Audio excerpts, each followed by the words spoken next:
Level 1, the candidate. You step off the bus at 5 in the morning, and the first thing that hits you is the silence. Not peaceful silence. The kind of silence that precedes something.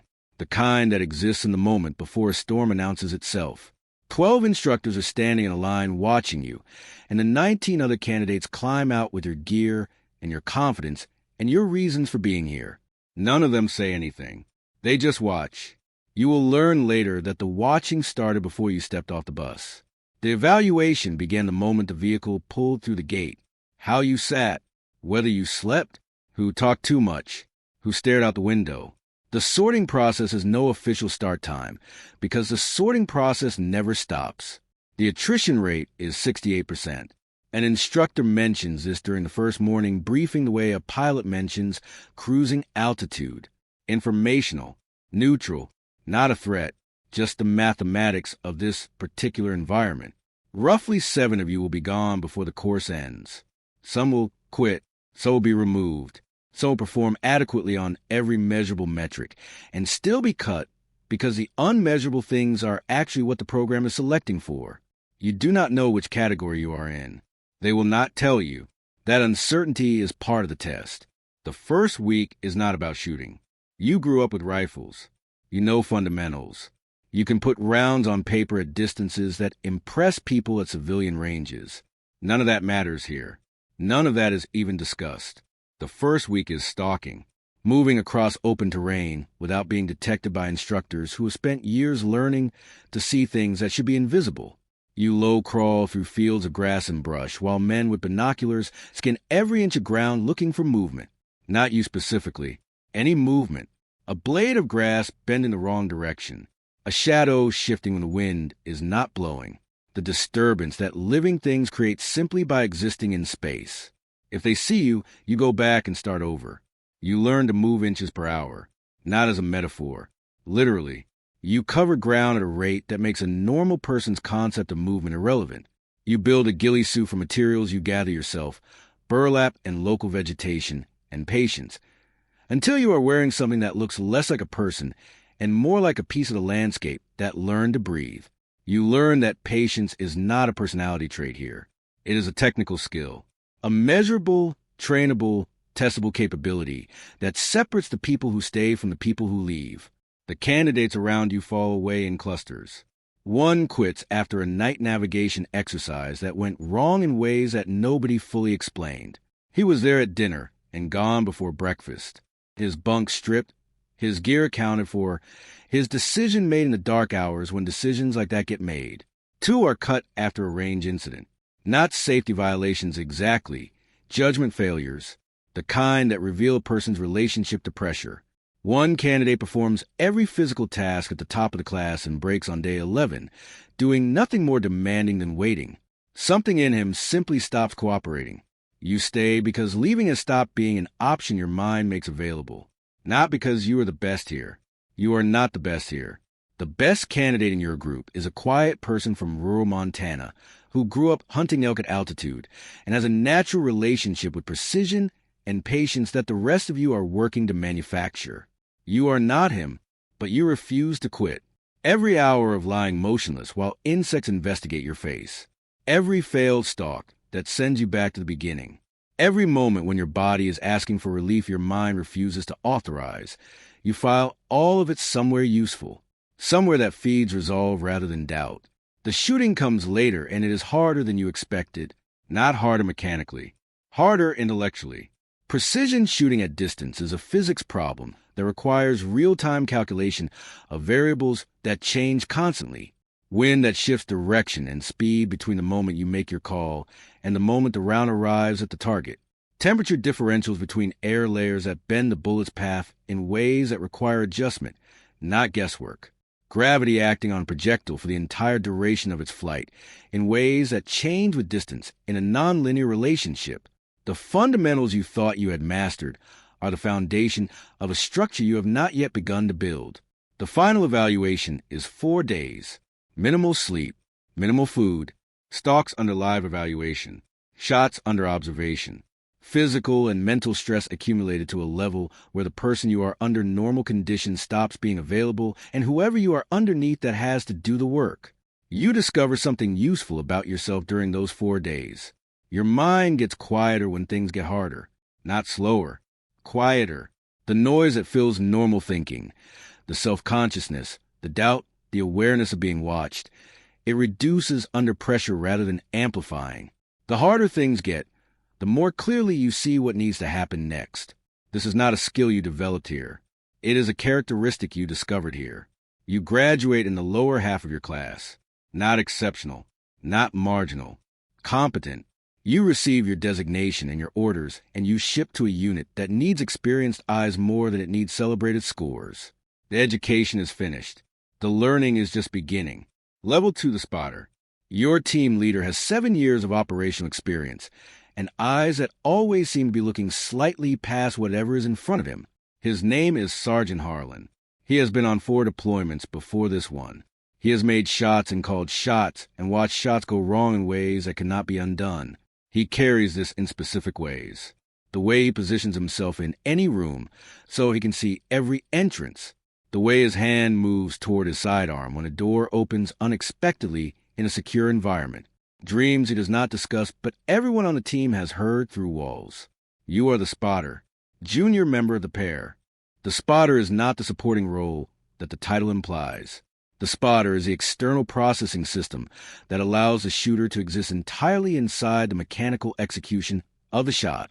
You handle everything the shooter cannot handle while managing trigger, breath, and muscle memory simultaneously. Range estimation, wind calculation, target identification and confirmation, environmental reading that changes second by second, documentation. You are the shooter's external brain. The job requires you to subsume your own ego into the function completely. There is no spotter glory. There is only whether the shot lands where it needs to land. Your first deployment is to a location you are not permitted to name, conducting operations that do not officially occur. The rules of engagement are layered and specific and change regularly as political conditions shift above your operational level. The enemy has no uniform. The enemy looks like everyone until the moment the enemy becomes undeniable. You learn to read threat in posture and hand position and the microbehavioral signals that precede violence. The way a person's body organizes itself differently when it is about to do something than when it is simply existing. Your first confirmed call as spotter is a man on a rooftop with a rocket-propelled grenade. Harlan takes the shot from 700 meters while you call the wind and confirm the identification. And watch through your optic as the round arrives fractionally before the sound would. One moment, the man exists. The next moment, he does not. The weapon he was positioning toward a convoy route lies unfired on the rooftop surface. You expected to feel something more defined. What you feel is professional. The same satisfaction you would feel after any technical task executed correctly. The shot was valid. The identification was confirmed. The outcome was what the situation required. You process the moment and move to the next task because there is always a next task, and the next task requires full attention. Harlan watches you afterward, looking for a specific thing he has seen break new spotters before, the moment when the abstract becomes concrete and a person's training collides with reality and one of them loses. He does not find what he is looking for in your face. Whether that is reassuring or concerning is a question neither of you asks aloud. Over months, you learn things that no school teaches because no school can replicate the specific conditions that create this knowledge. How local terrain creates atmospheric patterns that affect ballistics in ways the textbooks approximate but never fully capture. How to build a position from whatever exists rather than from whatever doctrine recommends. How to disengage when the shot is not available. Swallowing frustration of waiting while a target moves out of range, because patience taken to its conclusion matters more than any individual engagement. You learn Harlan, his breathing patterns before he decides to fire, and the different breathing pattern when he decides to wait. The information he processes aloud, and the information he processes in silence. When he wants your input before he has asked for it, and when he wants silence, even if you have something relevant to say. You become an extension of the pair, rather than a separate person within it. This is what the role requires. You give it freely because you understand why it is required. Level 3, the shooter. Harlan rotates home after his 5th deployment. He takes a training position that everyone understands is actually about managing the things that 5 deployments accumulate in a person. The drinking that had become visible, the marriage that had already ended technically but not officially, the things behind his eyes that were getting harder to account for. You attend his departure with the feelings that military transitions require, gratitude for what he taught, grief for what the job cost him, something complicated about watching a person you respect be changed by the thing that made him excellent.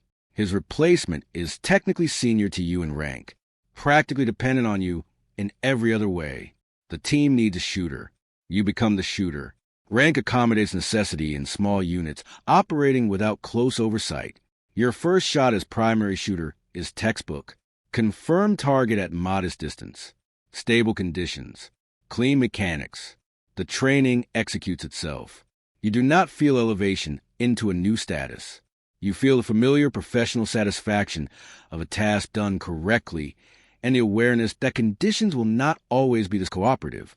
The shot that defines this level is harder. A compound in a valley. 3 hostages inside. Aid workers. 2 weeks captured. 1 execution video already uploaded and circulating. Intelligence confirmed by multiple independent sources. The window for action is closing.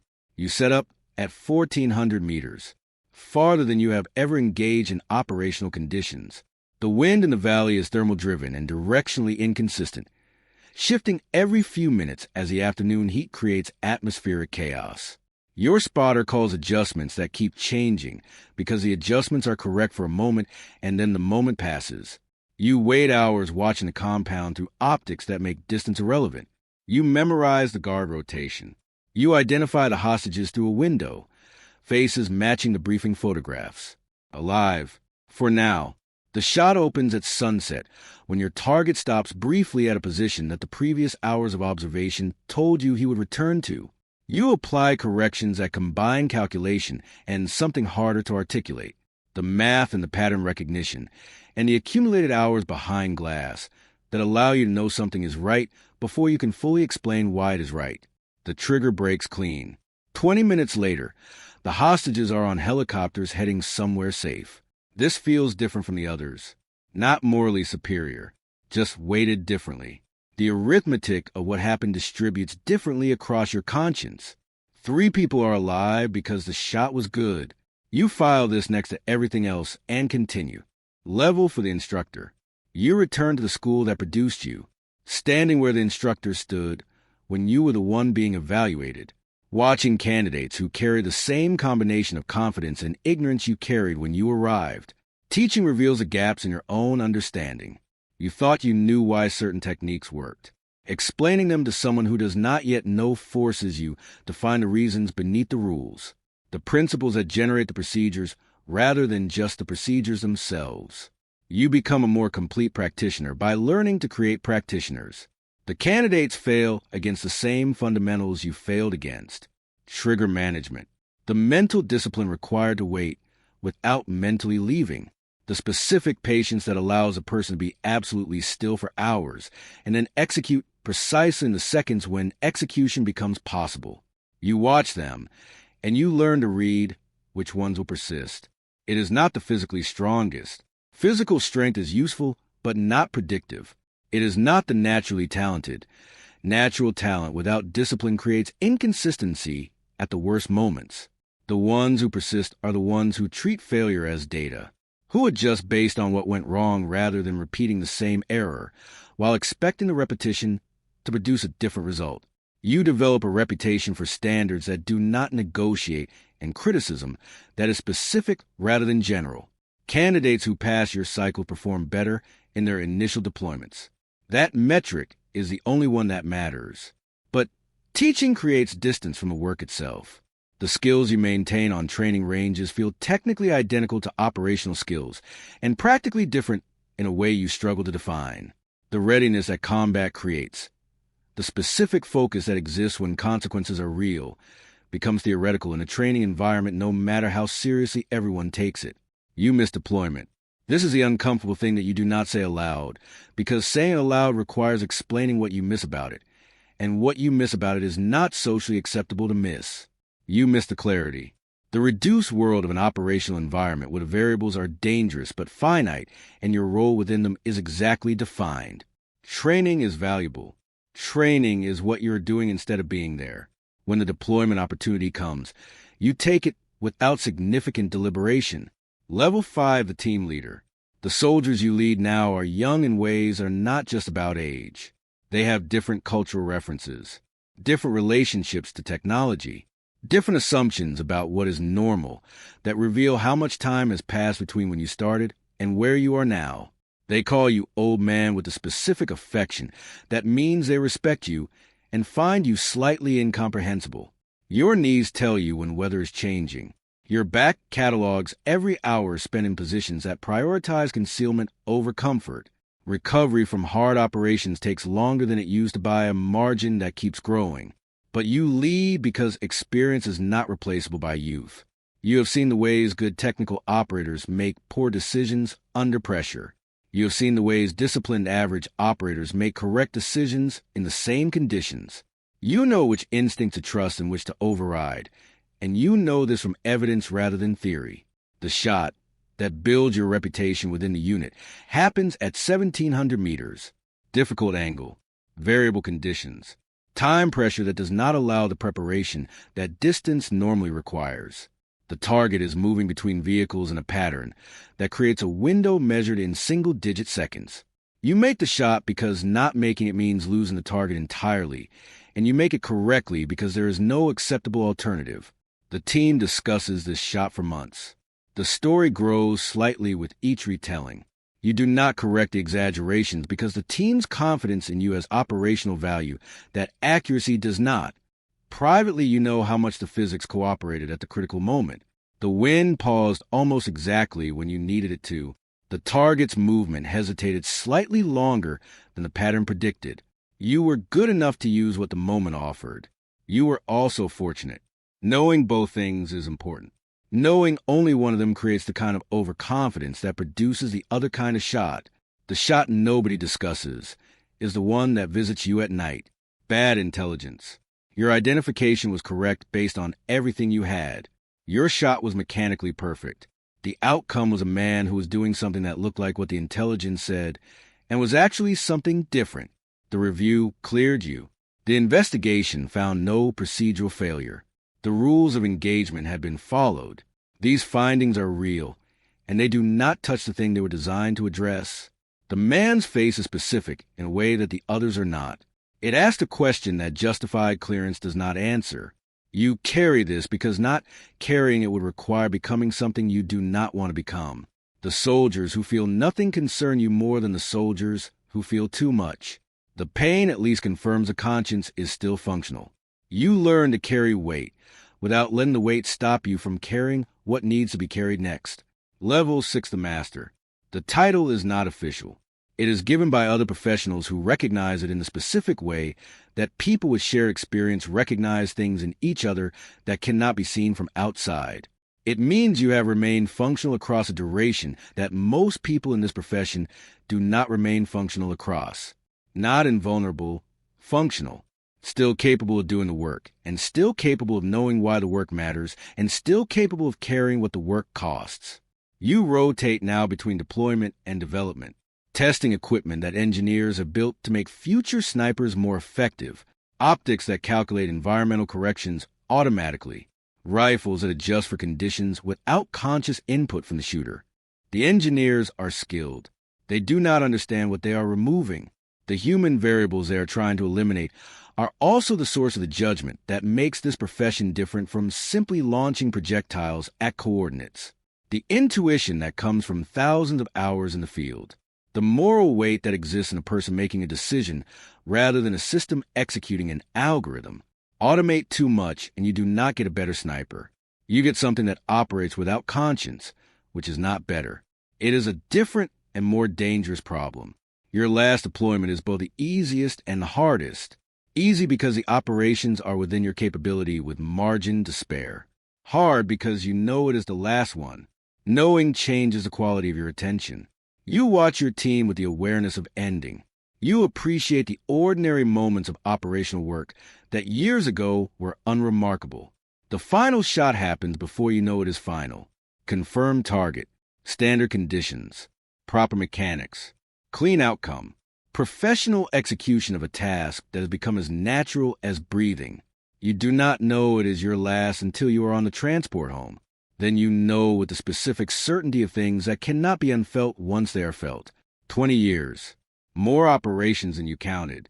Kills you stopped tallying, because tallying felt like the wrong relationship to have with what you were doing. A generation of shooters trained, deployed, and themselves now training the generation after them. Techniques you develop being taught by instructors who attribute them to doctrine rather than to a specific person who worked them out through field application over years. What you bring home cannot be left at the border. The faces that come when they choose rather than when you choose. The hyper-awareness that was essential in hostile environments and serves no purpose in grocery stores, but does not know how to turn itself off because it was not built with an off switch. The relationships that required more than deployment after deployment left available. The person you were required to become in order to do what was required. And whether that person is the same as who you would have been otherwise. But also this, people who are alive because you were good at something that required being good at terrible things. Convoys that arrived. Hostages who came home. Attacks that did not happen because of decisions made at distance that no one on the receiving end of protection will ever know were made. The arithmetic does not fully balance. It was never going fully balance. Balance is not the point. The scope goes into a case. The case goes into storage. The skills remain, slowly softening through disuse, available theoretically, hopefully never needed again in the specific way they were needed before. Some nights you dream of shots you chose not to take. The moments of hesitation where the decision to wait rather than fire changed something you will never be able to fully trace. Whether the lives that continued because of your restraint went on to do good or harm in the years that followed, you will never know. That is the nature of the decisions this work requires. One breath at a time, one moment at a time. The discipline that carried you through everything holds in the silence after everything. And the silence, finally, is actually peaceful.